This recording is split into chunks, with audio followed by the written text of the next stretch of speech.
মিষ্টি কুমড়ার এই বড়াটা এত বেশি লোভনীয় এবং এত বেশি মুচমুচে হয়, দেখেন কি সুন্দর মুচমুচে, ভিতরটা একদম ফ্লপি।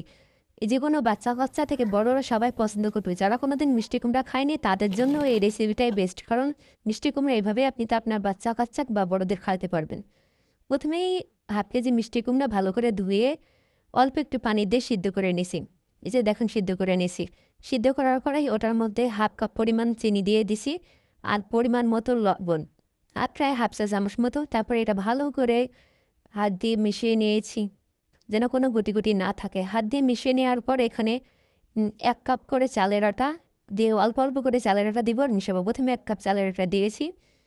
তারপর আরও ১ কাপ চালের আটা দিছি এবং ১ কাপে ৪ ভাগের ১ ভাগ ময়দা দিয়ে দিছি। ময়দাটা দিলে পরে বড়াটা একটু নরম, নরম হবে, খেতে ভালো লাগবে। আপনারা চেষ্টা করেন ময়দাটা দেওয়ার জন্য।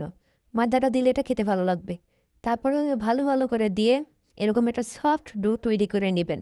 আর হাত দিয়ে দেখবেন বড়া শেপ আসে কিনা।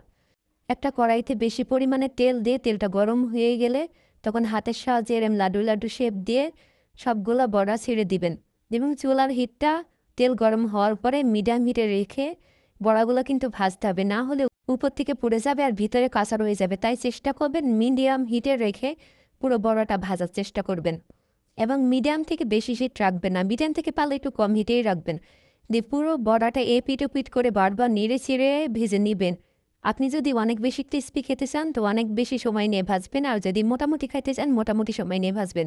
মিষ্টি কুমড়ার এই রেসিপিটা ট্রাই করে দেখবেন বাড়ির সকালে কী পরিমাণ পছন্দ করে। যারা কখনো মিষ্টি কুমড়া খায়নি তারাও আপনার প্রশংসা করবে। আমাদের বাড়িতে মিষ্টি কুমড়া কেউ খায় না, কিন্তু মিষ্টি কুমড়া আনলে এই পিঠাটা হবেই হবে। রেসিপি ভালো লাগলে সাবস্ক্রাইব করে পাশে থাকবেন, কমেন্ট করে জানাতে ভুলবেন না।